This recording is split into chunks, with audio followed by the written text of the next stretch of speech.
This is Danny, Easy D Dorman, 5 easy questions. And my next friend, I actually had to write it down because I didn't want to mess this up. So I met her when she was just a baby in this business, literally a baby. She performed at Cameo Summer Jam out here in California. And at the time, the lineup of heavy hitters, including Albie Shore and Cool J, I mean, it was a pretty deep bench. But not only did she, and I'll explain she as opposed to the other, not only did she hold her own, she left the crowd begging for more. I consider her my friend. This young lady puts the sweet in sweet sensation. So, welcome, Betty D. Thank you. That was amazing. Hearing you talk about Cameo, Uh-huh. I remember those shows, and I remember the particular one where we had performed with Albie Shore and LL Cool J. Paula Abdul was also on that show. I remember. Yeah. There's so many other. MC Hammer was there. I was this young, you know, this young thing, kind of awestruck by what was going on. But let me tell you, Cameo was one of our favorite home away from home type of places, type of radio stations. It was amazing. Yeah. Oh, no. And the fact that myself and my friend Nisha, she was the one who had the video show, and I have a tape of it. I converted it to digital. It kind of gets choppy. That's the only reason I haven't put it up there. But I'm going to send it Mhm. to you. I'll put it up on Oh YouTube and put a yes, private link. I mean, I believe were we wearing these blue poofy I remember that. Yes, we had these big blue, like, for those of you who are a little on the young side, fashion trends back then were really big poofy sleeves, and it was all very big in the shoulder. So yeah, we have oh yeah. very Well, it's that kind of was like a combination of a cheerleader outfit and and the pronounced shoulders. But yes. you guys were so cute. It was like you know gorgeous, but still cute. Thank It was like you. oh, that's why when you see the video, you'll see I was overly animated. Yeah, you were I having a good I time. was I having a I think good a time. lot of people were having a good time that day. There was no lack of enthusiasm No, on that show, definitely. no, not at all. Well, I'll tell you what, let's go into the first question, which is going to be one I asked you the first time. But Uh-huh. before I ask the question, you're from the Boogie Down, I am. and you started, I couldn't believe this. You started in 1986. I met you in 80. Oops. Yes. I'll block out the years. I'll It's block out the years. okay. But I met you, and so 2 years you were into it, and you must have been like 10 years old when you started then because you were just a little. You know what? I was 17 years old when I started with Sweet Sensation, and it was the very first time. It was the first of a lot of things, but it was the first time I had ever been in a recording studio, the first time I had ever sang a song. Um, I was, growing up, I was in chorus. We did all those things. I enjoyed music. I loved singing. My family, I grew up listening to my mother sing around the house and my dad who played guitar. And he came from a family that did what we called Puerto Rican folk songs. And during the holidays, he would play his guitar, and it was almost like a Puerto Rican form of Christmas caroling. So Okay. we would go door to door, and it's called a parranda.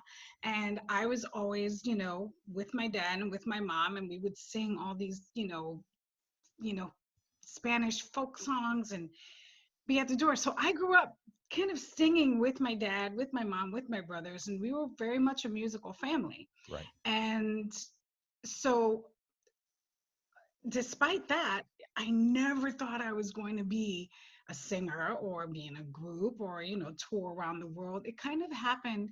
It was kismet, I guess, how all of it, you know, came about. Oh yeah, no, I like I said, it was. I haven't even asked the question yet. I know, I know. I but love this. We're yeah, just connecting. We're oh, of just course, connecting, oh, Danny. of course. Well, here's the question, and this is for the two or three people who don't know how Sweet Sensation formed. So, Hmm. why don't you tell us how Sweet Sensation was formed? Well, like we just previously talked about, I was 17 years old. I was friends with a girl named Margie. Hmm. So Margie and I were friends, and I always had a headset on. I used to carry those little, CD players and radios. I listened to music all day long. I was really heavy into Latin music, R&B music. So I think I was singing an Atlantic Star record. It might have been Secret Lovers or one of those, but I would sing it over and over again. And she looked at me one day. She goes, you can really sing. Did you ever consider being a singer? And I looked at her. I was like, no. Hmm. No, I loved singing. I was always in the choruses. And she's like, well, I know this guy, and he's working with this group right now called Sly Fox. Oh And yeah. why don't you come and meet him? And I'll tell him about you. I said, okay. I went to her house, and I show up, and she introduces me to this gentleman named David Sanchez. And he walks in with this huge, remember, we had those big boom boxes everybody Oh carried around. yeah. He walks into her living room, puts the boom box down, sticks a cassette in. He goes, so I heard that you can sing. I'm sitting there like, oh, okay. I like to sing. Mm. So he's like, well, sing something that you've been singing lately or a favorite song of yours. Now, I know that I sang a Stacy Lattisaw record. I don't know which one it was. It was some obscure song that I was singing at the time. Hmm. And he recorded it, and then he leaves. So it's nice meeting you. He says, Margie calls me and says, oh, the production company that David works for, um, they want to meet you. So I'm like, okay, well, I go with Margie Hmm. to Intergalactic Studios to this meeting, and I meet Sherry Shepard and Ted Courier, who ultimately became my producer. Hmm. And recording in the studio that night was a group called the Boogie Boys. And the Boogie Boys were sitting there recording part of their second album. And if you don't know who the Boogie Boys are, they recorded one of the most iconic hip hop records in New York, and it's called Fly Girl. Oh yeah. And Boom, boom, um, boom. yes, Fly Girl, a Fly Girl. Mm. So I knew about them. So here I'm 17 years old. I'm like, oh my God, the Boogie Boys are right there recording. I meet Romeo JD. Mm. Hmm. Sherry introduces me to Romeo. We meet, we click instantly. He says, I'm going to write really great things for you. And now Romeo came from, a hip hop background, Hmm. and he had never delved into doing dance music or anything like that. Right. But um, we kind of we gelled, and he wrote Hooked on You, and I recorded the demo. And after recording that demo, we went into the studio to record it. Now, Hooked on You, a lot of people don't know this, was originally titled Could It Be? So Romeo had written this amazing song for me and called it Could It Be? When we finally got into Unique Studios in New York City to finally record the song, Ted Courier was there, David Sanchez, just our engineers, they came up with this really great hook Hmm. called Hooked on You. Let's call it Hooked on You. So then Hooked on You is born. That's how that part of it started. Now we record the record. It's a great record. Hmm. We're like, what are we going to do? Sherry's looking at me. She's like, you're all but like 85 pounds. You're like this little thing. What am I going to do with you? She goes, and she was very honest. She's like, well, I don't know. You're not screaming star. I mean, I had this crazy frizzy hair. I was like all like scrawny little kid. She goes, but you have this great energy about you. Um, and you sang on this amazing song. You did such a great job on Hooked on You. So Margie and I were already friends. Um, Somehow it came about that let's bring Margie's sister into the group. And I'm sure David Sanchez, who's friends with them, kind of, figured it all out. we became Sweet Sensation. We became a girl group. And Sherry was like, why don't we just do the girl group thing? It'll be great. We can feature them. We have 3 great Latina girls who can be Sweet Sensation. Right, right. No, and I get that. Although I want to go back to the original title because I don't know where that would have fit. I have the song in my So head. it's I can't explain what I'm going through. Wish I could find the right words to say.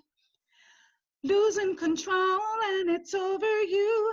Nobody else can make me feel this way. Could it just be that I'm curious and I wanna make you play my game?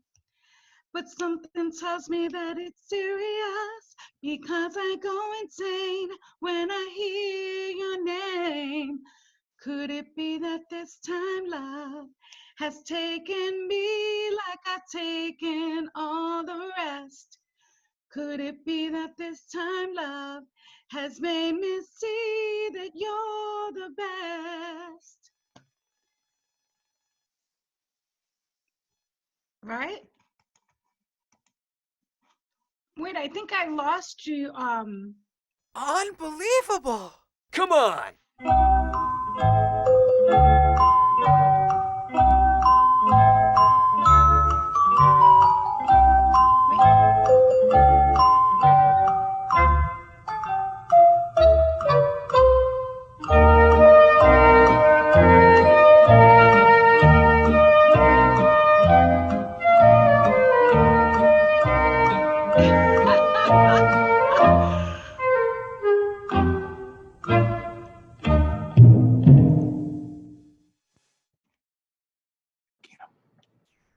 There Okay, you are. now. I got you. Okay, okay. Now it Yay. sounds different because I'm going through the camera, but hey, this is the thing about 5 easy questions. You're talking on the phone. Hello, hello, hello. But at least you could see me, so you knew I wasn't disconnected. Yeah, no. So before this thing, you know what it was? Your singing was so hot, you burned out my stuff. Oh my goodness. I should have moved it back. No, no, no, no, no, no, not at all. But what I said was, I don't know who decided to change it to Hooked on You. That was a good choice. I mean, not that It the other was. part was. When you're working with music, sometimes, the idea that you have, you put it down. It sounds okay, but I think when you're looking at right before that chorus, and this is just something, this is me musically thinking about it now, but it's, could it just be that I'm curious? So I'm already singing a song, a line that says, could it just be that I'm curious?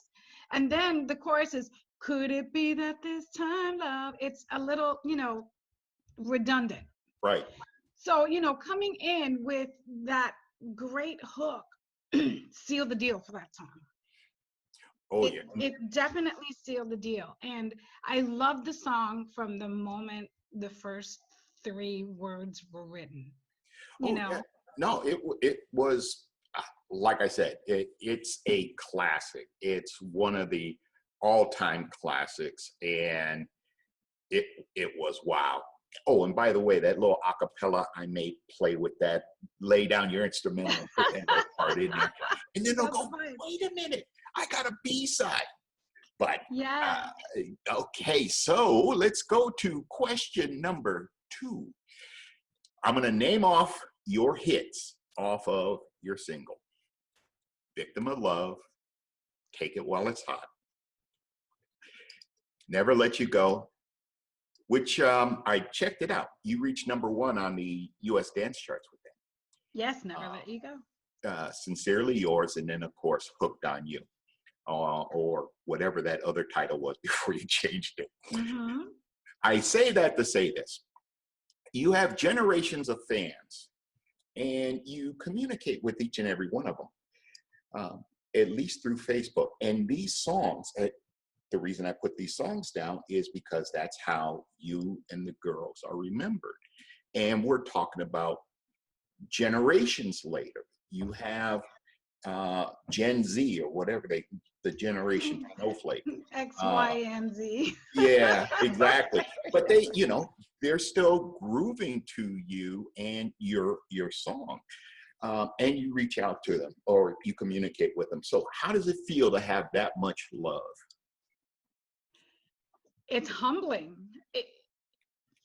At first, when I realized that our fans who grew up with us were still coming to shows, we still perform. I mean, Mhm. not obviously not now because of COVID, Right. but looking out into the audience of people that are my age, uh, dancing and like getting down and partying and screaming out the words. But the best part about that was looking next to them and seeing them with their children dancing and singing the words. It is the most humbling experience to know that 30 plus years later, your music still lives on.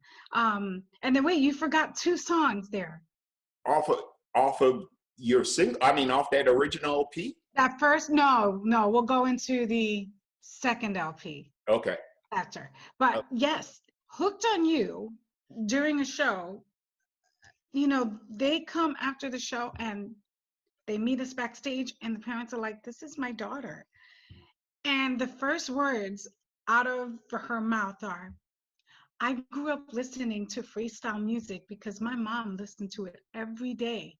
And that's how I learned about music. I learned about music and I learned to sing because I was listening to Hooked on You." And, it's mind-boggling, but it is the most humbling thing that I think I've ever experienced. It's humbling. That's the only way I know how to describe it.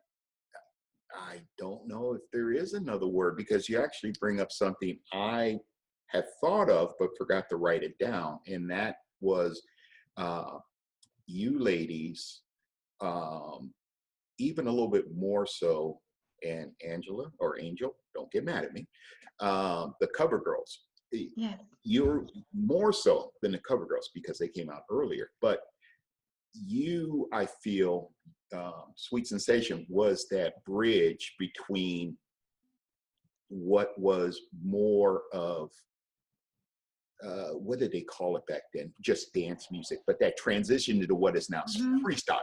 Yes. So I think of you ladies and a few others as the foundation to what is now freestyle.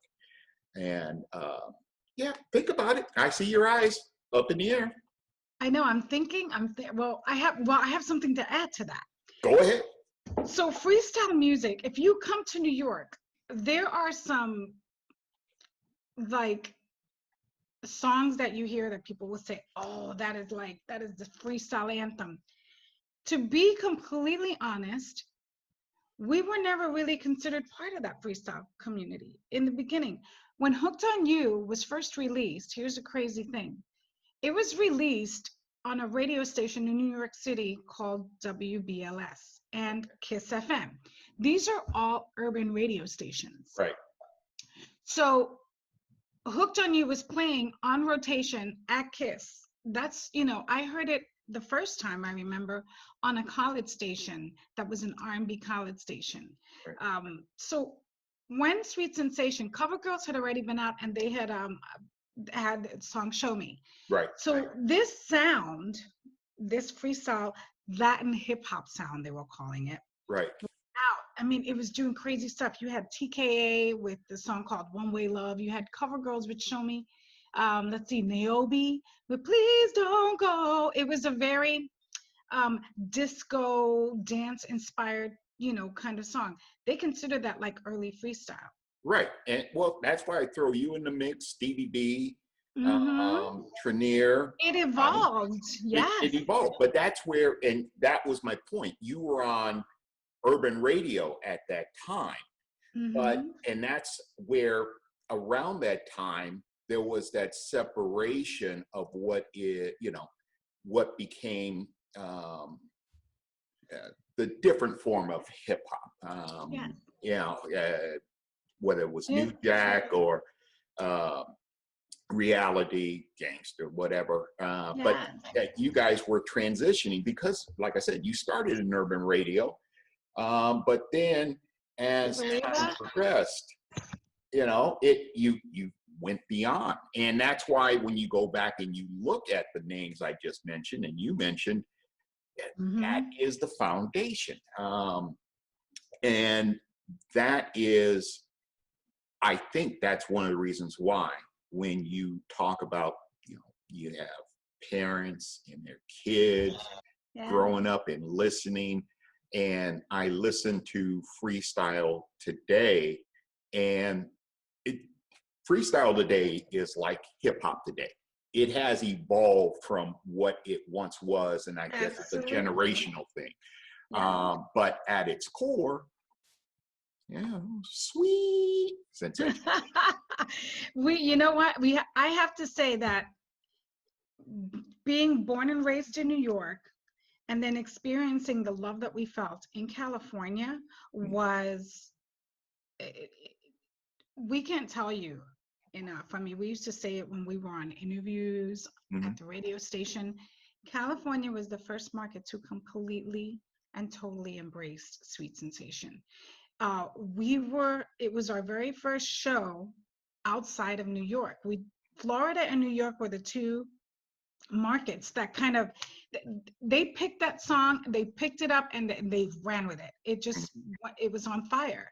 And Studio 47, going to meet everyone at Camille, those are all the beginning days of what would become one of the best relationships, I think, for Sweet Sensation, is the relationship we have with our California fans. And I got to interview you first Yes, on the you West did. Coast. See, there are things Yes, I'll the never. West Coast. Yeah, and we couldn't even believe it. We're like, we're going all the way to California. It was amazing. And so coming back to New York, we were like, oh, they're gonna play our song, on the radio. Hello, there are people in California who love this song. But they ultimately did. It started as an R&B record. Like you said, there were other artists who were kind of paving the way. They were laying the bricks for that foundation, brick by brick, song by song. And then here we come along, and freestyle, I actually don't really know who coined the term freestyle or where it even came from. There's so many conflicting stories about where it is. I don't know. All I know is that it was a genre of music that came about that to me is like no other. It has endured, and we can still do these live shows for our fans. It's amazing. Well, I can tell you, at least from because I've been in the business a very long time. Freestyle. We had a whole Latin community. Okay, so you're right. You had BETY, you had Crush Groove, and there was a club in the Bronx, the Devil's Nest. It was where Curtis Blow, Houdini, all of these hip hop rappers, okay, were in. That's where they did the shows. They had their heyday there. That's where they performed. They were huge. Mm-hmm. Then you come and you start. You're right. It started branching out. But what was the Latin community going to do? What were the Latin singers and Latin rappers going to do? Mm-hmm. We ultimately, and of course, we would have to figure out a way to show what our music is about. And for me, when I hear freestyle, when I think about freestyle, and I think about the music that influenced me, as well as most of my other freestyle family and people that I know, Mm-hmm. we were home listening to salsa music. Mm-hmm. We listened to hip hop, rap, disco, okay? And a bunch of other maybe like obscure things that we were taught. But and Spanish folk music. Right. That was also very important too. So we had that sound. It was ingrained in our brains, in our hearts, in our souls. That somehow came out when you had that gap. We're like, okay, well, we can't do hip hop because that's not us.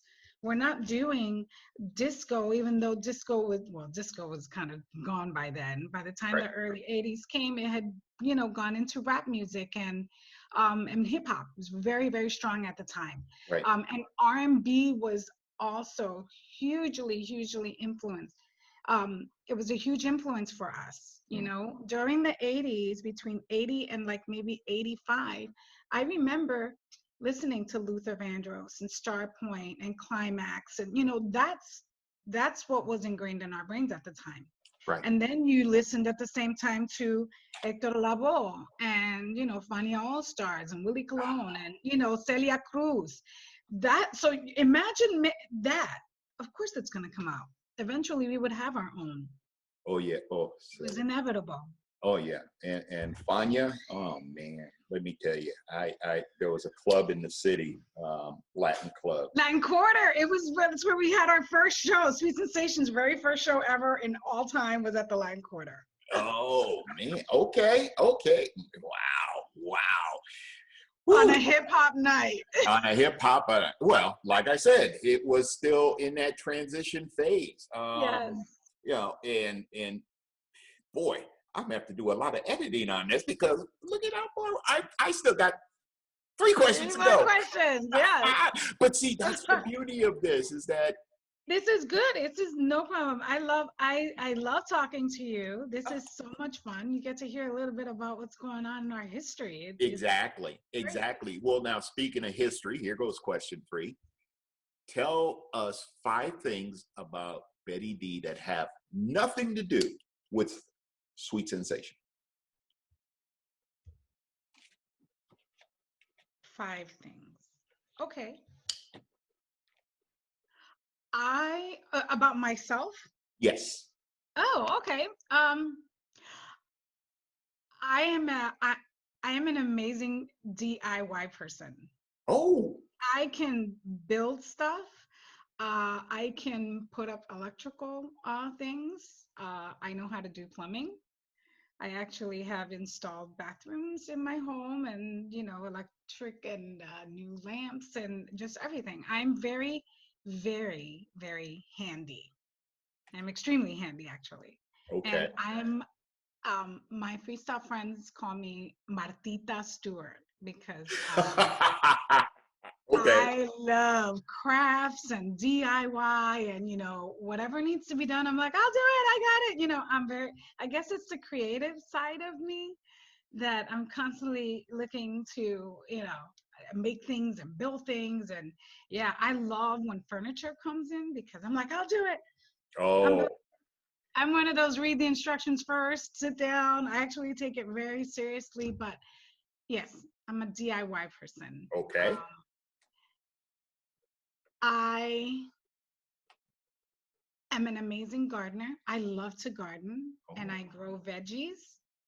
Kind of obsessed with even growing veggies in the house. I'm going to give you a pointer. Okay. So when you eat scallions, anybody out there, and you cut the tops off and you don't want to use the white part, take a little cup, add a little water, and then stick it in there, whatever's left. You'll grow all new green shoots and you never have to buy scallions again. Really? Yeah. Okay.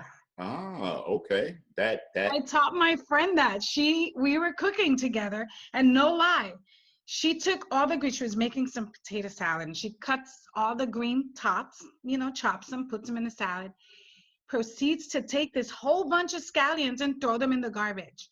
I almost had a heart attack. I'm like, oh, what are you doing? Uh-huh. So I grabbed it. I said, no, just put it in some water, stick it in a sunny window. I'm not lying. The next day, she had new green sprouts. I went back and she used the new green sprouts for the next time. Okay, so now, because I use the white part, I cut it almost all the way down to the root. So how much of the white you need to leave about that much of the white. Just make sure that bulb part on the bottom, you can save 1 or 2 of them. You don't have to use all of them. They don't have to. But if you use, just the green parts, stick them in a little glass of water, just about that much water. Okay, well, when I do the post-production, I'm going to take pictures of what I get. I'm going to put it right about where are you? Right about there. Right about there. So then that way I could show proof of the green thumb that is Betty D. So that's Yes. 2. You got That's- 3 more to go. So got 3. Okay, so 3. So okay, I'm a good DIY person. I love to garden. My taste in music will be very surprising to a lot of people. Okay. You would think that I listen to freestyle music and dance. I mean, I do, but it's not my go-to music. I actually love classical music. I love smooth jazz. And I love listening to old school. I'm not talking about old school freestyle. I mean old school. Frank Sinatra. I just posted something on my Instagram about Sarah Vaughan and Ella Fitzgerald. You know, those Nina Simone. And I also kind of like country music, but classical music does something for me. And Mozart is probably my favorite musician of all time. Oh, yeah. When you were talking about Frank, I love me some Frank, especially pork pie hat Frank. Yes, yes. And Can't beat it. I think I no. was born in another time because I love, okay, so here's number 4. Okay. On top of that type of music, I love old movies. Oh, okay. I love old movies. Like I love even I love Marilyn Monroe, so I love all of her movies. Gentlemen Prefer Blondes, you know. I love old school 40s, 50s Hollywood. Mm-hmm. It's something that fascinates me. I love the look. I love the way movies were filmed. I love the soundtrack of that time. It was just amazing.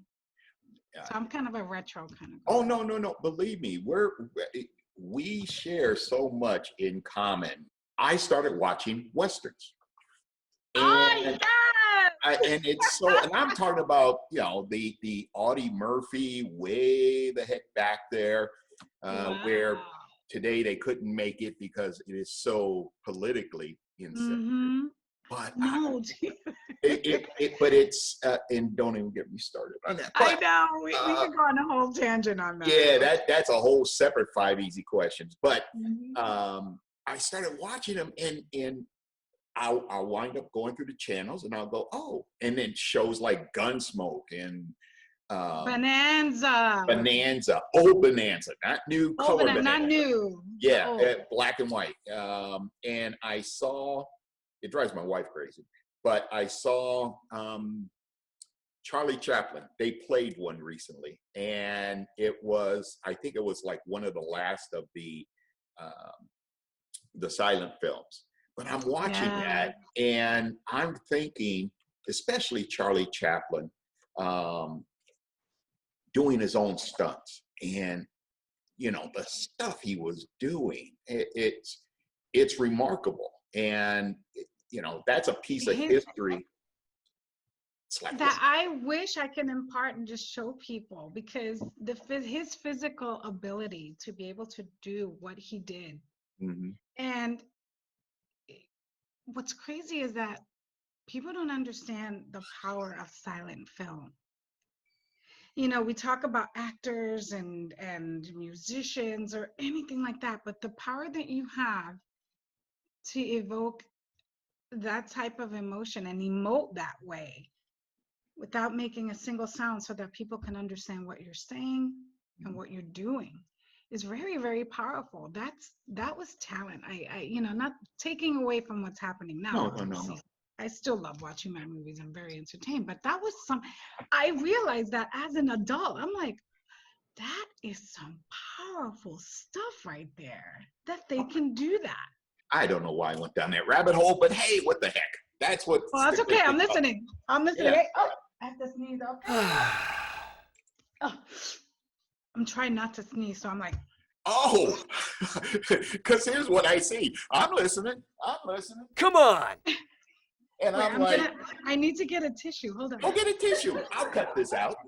And you know, I'll you know what I'll do? I'll put up a series of pictures of a montage.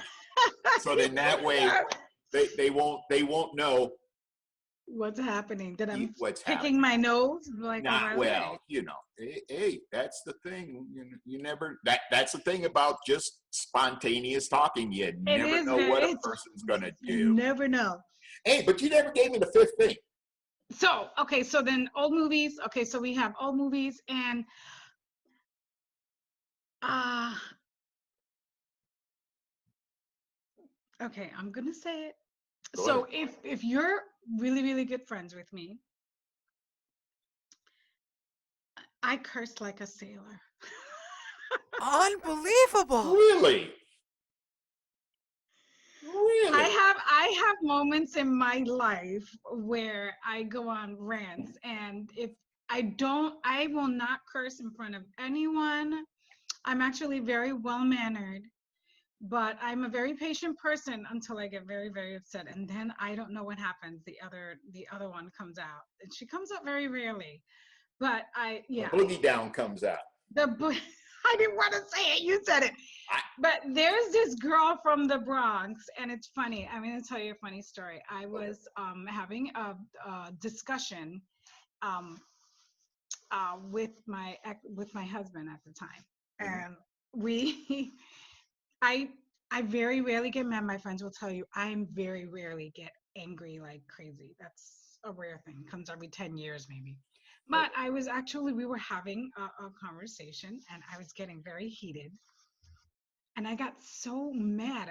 I don't even remember what we were arguing about, but and he starts laughing, which enraged me even more. And I stopped in the middle of the argument. I said, "What are you laughing at?" He was like, "When did your accent change?" Because I went, he goes, "Who am I talking to right now?" I was like,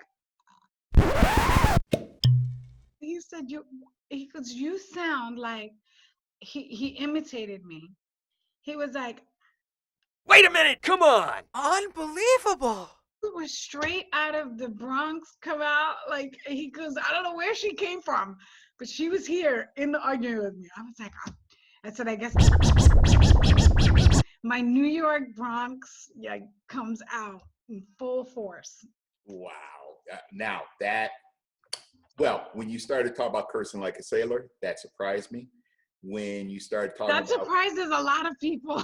yeah, geez, because it's, it's like listening to the Pope swear. I mean, I'm sure he does, but Oh yeah, it's horrible. And it's very rare. Like, I don't do it a lot, but then when I'm around, like, like my inner circle, and I really, really like, and they just all look at me.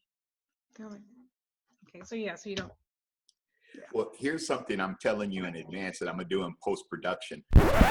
God damn it. I'm gonna hide your mouth like you're swearing. Come on. Come on. God damn it.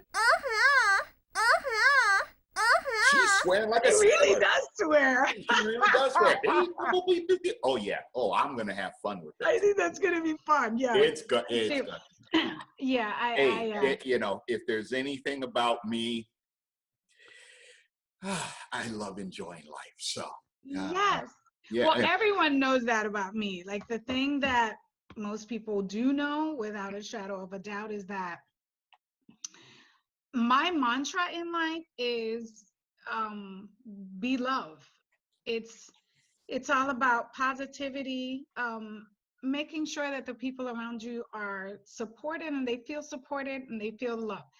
um, you might not, I didn't grow up rich. My father worked very, very hard all his life to support his family.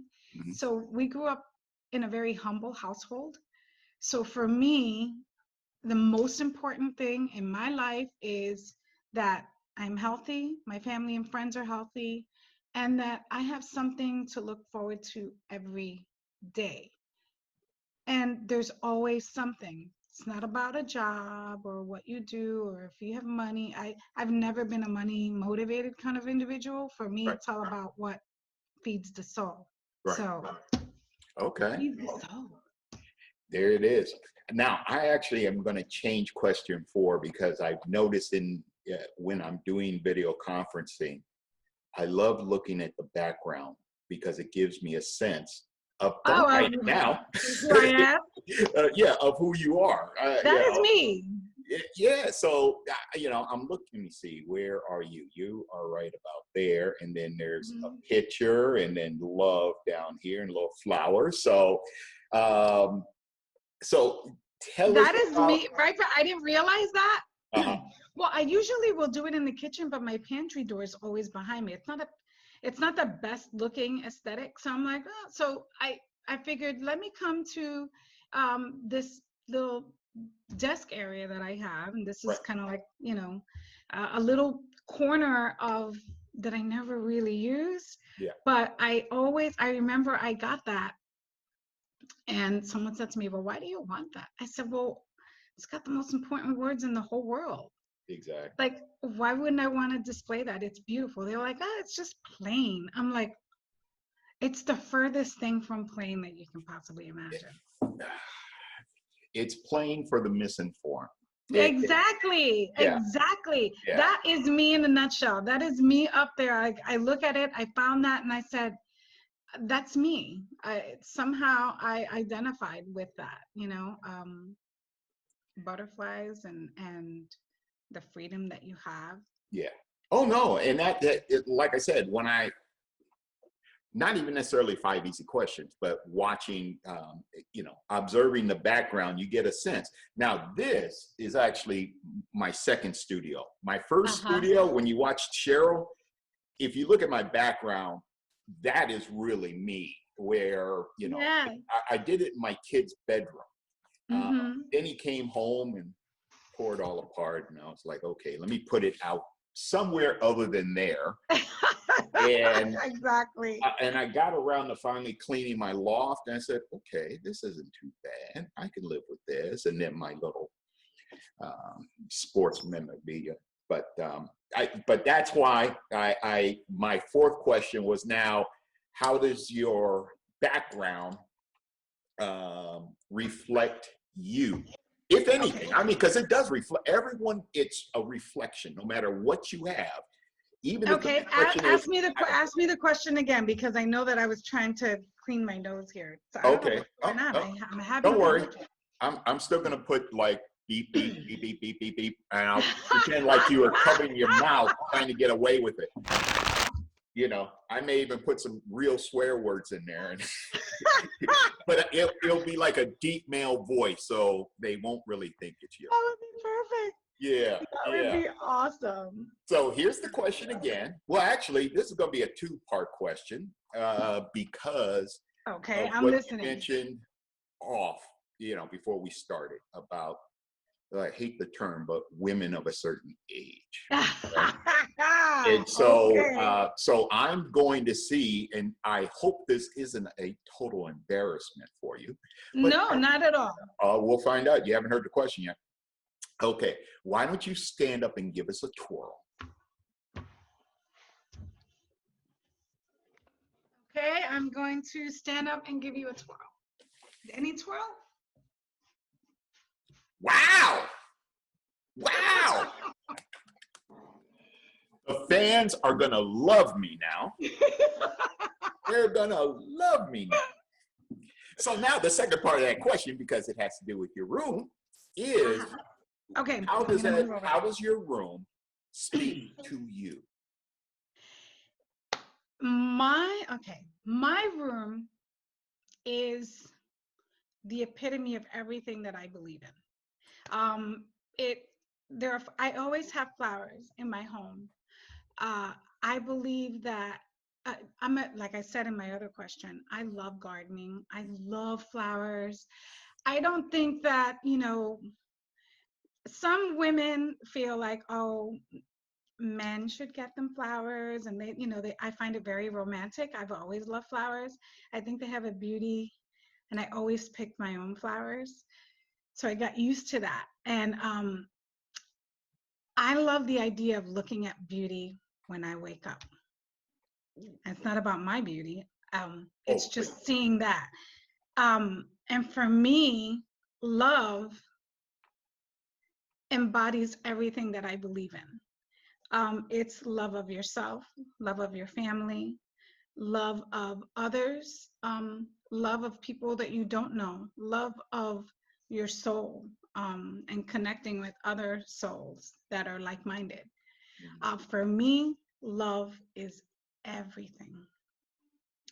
And I think I kind of touched on it before. I did not grow up in, a wealthy family. We were a very humble household, but the one thing that I got in amazing, amazing amounts was love. My mother, my father, my brothers, my cousins, my friends, we all believed in that. My mom was the epitome of unconditional love, and all I ever knew was love. I never worried about what I was wearing to go to school or if I fit in, or I kind of was, marching to the beat of my own drum, because when I got home, it was on. We were loved. We still are loved. So if you can have that in your life, you're set. So that is a reminder. The artwork that I got, I ran into because it reminds me of me. There's a butterfly. This is what I think of when I see this picture. There's a butterfly over her eyes. She can still see the world. She's seeing the world through everything that she senses. So, when you have your eyes covered and you close your eyes, you can actually listen, you can actually see, you can feel. Your senses are heightened. And when I saw that, I said, oh my goodness, she's strong, she's free, she's brave, she's confident, she's also mysterious. And I love the idea that you can be covered by such a beautiful, beautiful symbol of beauty and freedom. And yeah, that's me in a nutshell. That is you in a nutshell. I'm watching, I'm listening. It's like, okay, yeah, yeah, yeah. Okay, yeah. Yeah. Wow. That's a little bit of me. I'm That's a lot of things.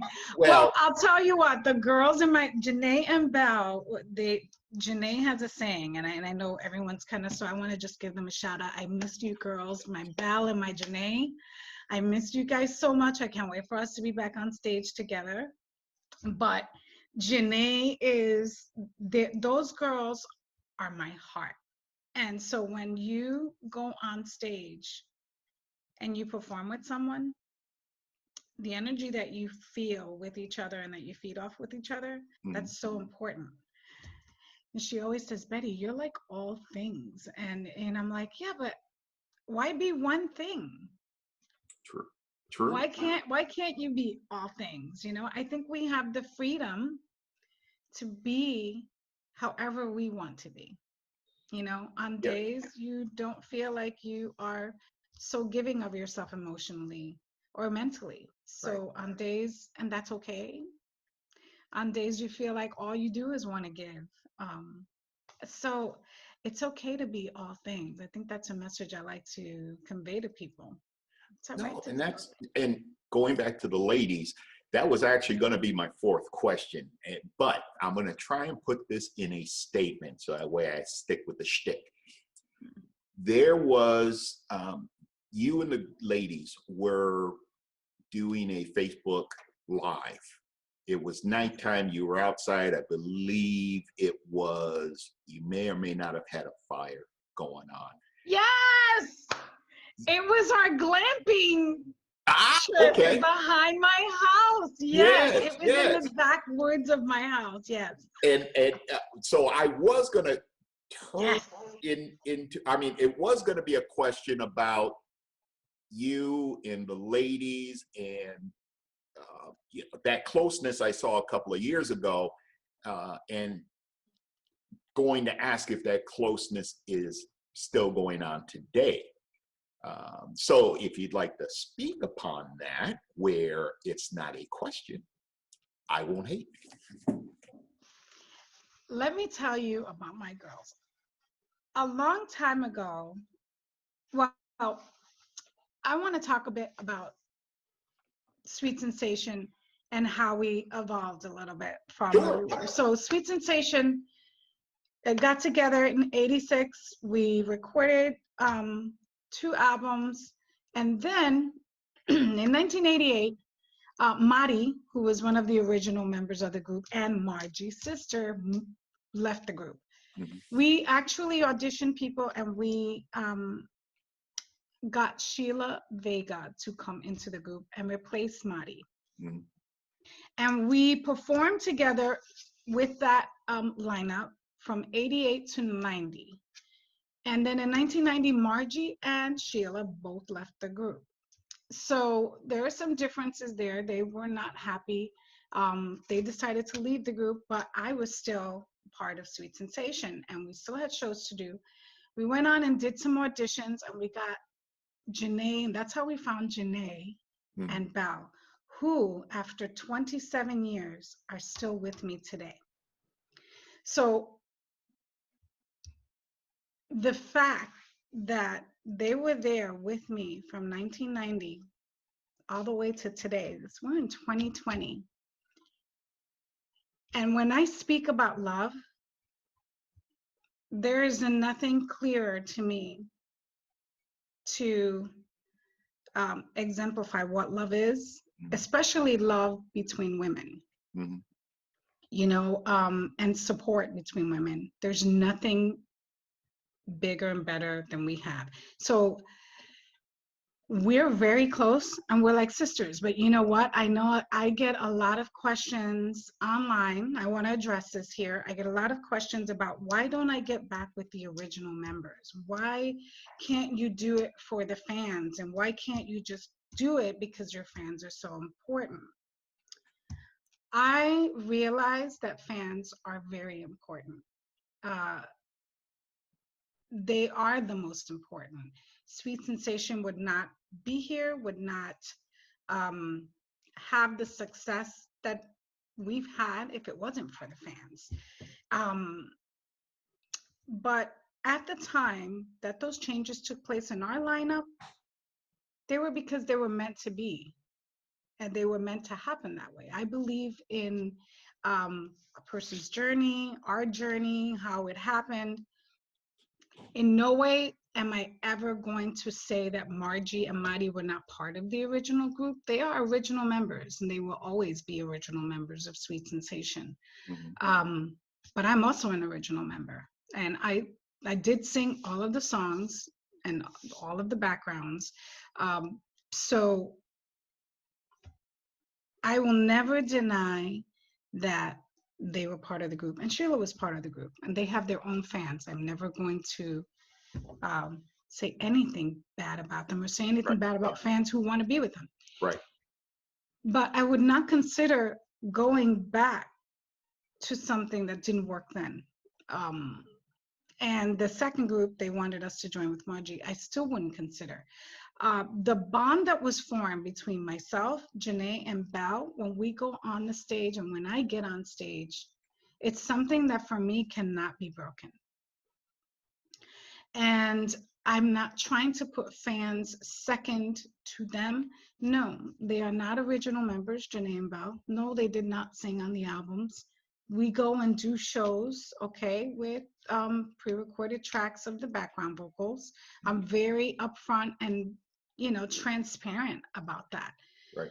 But, I do get a lot of flack about performing with girls who are just dancers and, but they're not. There's so much more than that. And sometimes lineups change. Right. Right. Well, if you watch Cheryl's interview with me, Mm-hmm. and I don't know, I think I probably did it offline, but Yeah. he experienced the same issue. The original lineup of Climax is not the Climax of today. And it's, no, it's not. And that doesn't, Take it away doesn't. from the group. Right, right. No, and I understand, and your true fans, I'm sure, understand, because after almost 30 years of the three of you ladies performing Yeah. together. If people still have an issue, well, I'm not going to say anything about your fans either. No, I wanted to address it because I do get asked that question online a lot on social media. Mhm. And people just ask. I don't have anything against the original members of the group. It's Right. just that when I moved on from that part of my life with that part of the group, I moved on. I Right. moved away from that, and we just continued. No, like I said, there are pre-recorded background vocal tracks that are on the show tape, and they actually do sing live during some of the show. Right. So, you know, people find that maybe that shouldn't be the way, but I'll tell you what, those are my ride or die girls. Right. And we do the best that we can to give you the best show that we can. We're very high energy still. But yeah, like you said, we still are that close. Right. And after 30 years, who can say that about like three women? Exactly. Like I said, that Facebook Live night, you could tell it was real. There wasn't any fakery. No. Yeah. But that Facebook Live is us. Like, Yeah. if you wanted, I'm actually gonna go back. I know I have the video, so I want to go back and actually gonna repost it. It wasn't scripted. That is how we are all the time that we're together. And anyone in freestyle, any one of our friends or people who actually know us or our freestyle family, know that when we get together, that is what it's like. And it has been like that for almost 30 years. So no, I love the fans, but I will never, ever turn my back on them and walk away from something so pure and so full of love and respect and support. That's the thing. Those girls, people say, well, you sing the songs, yeah, but going on stage with those girls, that is the best support system that I can have. It just is. We're sisters, and we accept each other. We tolerate one another, because imagine having three women growing together for 30 years. We've had our ups and downs. We have evolved in our own personalities. We've gone from young women to grown women. A lot of changes and chapters in our lives.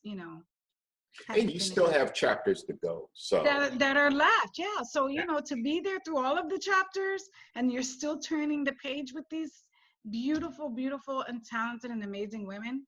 Yeah, I wouldn't give that up. Absolutely. Now, the fifth question, and this is the one I ask this of everybody. What advice would you give to the 20-year-old Betty? Oh. Damn it. God damn it! Cuss. Get Benadryl, that's what I would say. God damn it! Come on! God damn it! Cuss. I'm showing you. Get Benadryl. Yeah, get Benadryl. Okay. Wait. Okay, 20-year-old.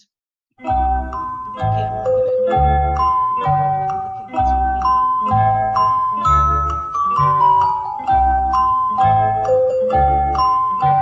The 80-pound soaking wet, big poofy shoulder.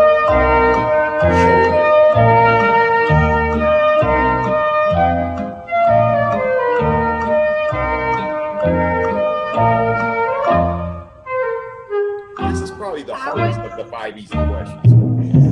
No, but you know what? No, now that I think about it,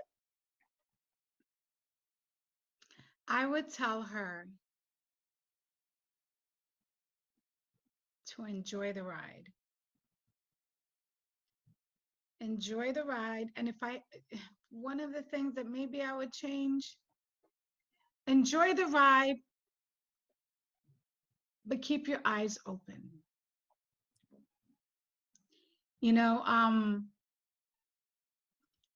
I was very young, very naive. All I cared about was being on stage. It was the only thing. Like I said, I was never really a money motivated individual. So I was never too savvy on the business side of it when I was younger. So I kind of left that to people. If I had some advice for the 20-year-old Betty, I would say keep your eyes open and learn things and learn everything sooner, because I wound up learning about the music business and about business in general at later on in my life, because I was so busy being on tour. I had so many people doing things for you. I had a person who shopped for us. I had a person who did hair. I had a person, later on in life when we started doing shows on our own and we didn't have the luxury of having all these stylists and hairstylists and choreographers, I found myself to be a very self-sufficient individual. And I learned how to do everything. So 20-year-old Betty, I would say start to learn the stuff.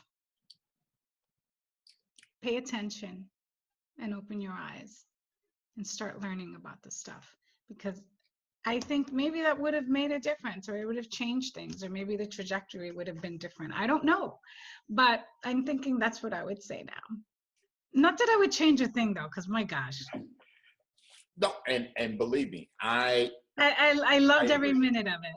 Yeah, and well, you should. It's been, hey, this has been a blast. So I'm thinking over the years and just all the things you've done, and just the simple fact you remember me. I'm just like, I know. And it's funny, but you know what? There are shows that we have had in our lifetimes.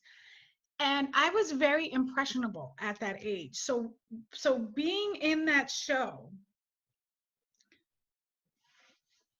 I remember all these details from it because it was such an amazing experience. So, like, it's crazy how you have great experiences and you remember things in your life. As I've gotten older, I noticed that I forget. My short-term memory sucks. It is like, I don't remember what I did yesterday, or what I even said. But when you have things that were so impactful in your life, that whole time period in my life was very impactful for me. I met people that I still remember to this day. I'm like, oh, that's the guy from it. Remember this? And they're like, how do you remember that? I said, because that was probably one of the best times of my life, that period. Not that the rest of it wasn't great, but it was very impressionable.